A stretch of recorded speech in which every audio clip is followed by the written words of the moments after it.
that uses the EI, but it's a much older form that goes way back into the 1400s in Japanese history, when there was a lot of warring and fighting. So a lot of these movements are going to be quicker, and again, they may look like they're very esoteric, but once you see how they're actually used, you can see the practicality in the different things that they do. And again, this was used to teach young samurai how to get that sword out of their sheath as fast as possible without hurting themselves.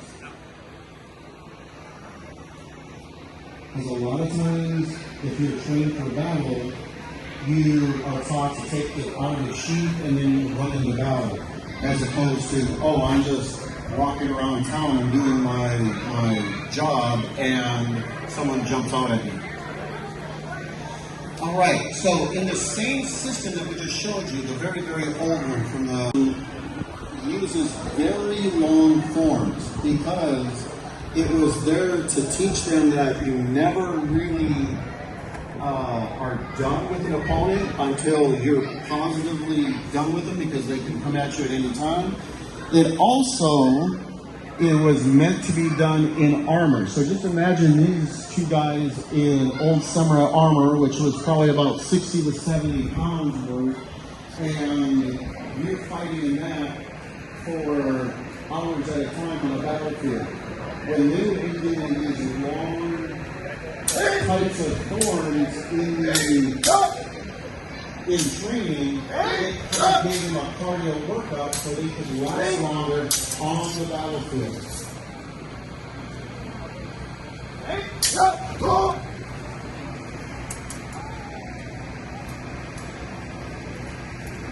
Many of these techniques are just simple examples of how they would move,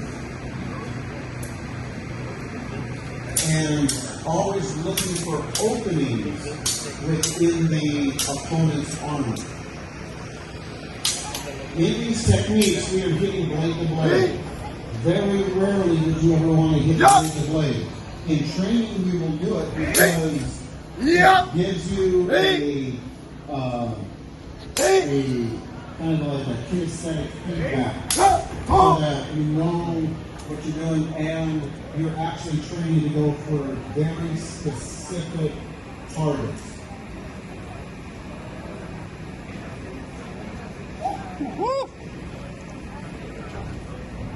And now, what we're going to do is we're going to show you how a bow. So in here, they will be showing you techniques that work on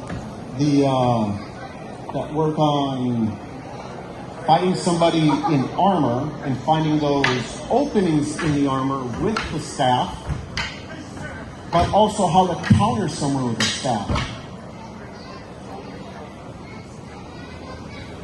Back in the old days, the samurai, even the generals, were well versed in how to fight with a staff, because it was such a common mode of fighting. One of the most common weapons on the battlefield was a spear, and spears were always getting broken, so there was always plenty of straight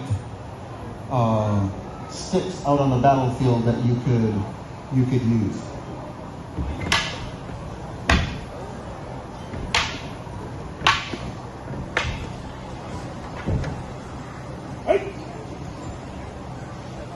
Now, one of the things that we do with all of this is that we try to get at an appropriate distance, and a lot of times that's why it is very, very dangerous.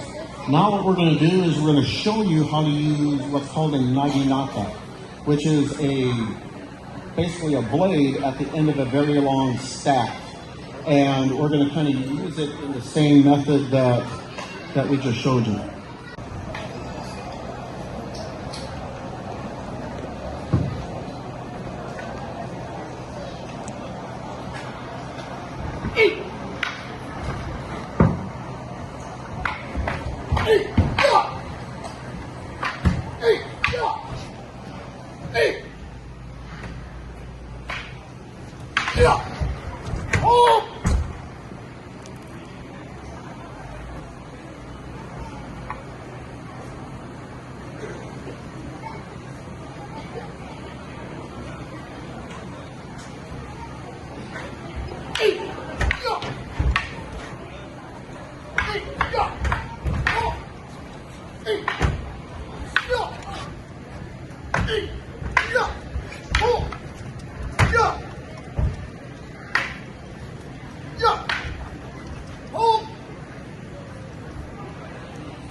That wobbles, that deck wobbles so much, it's like an inch. Can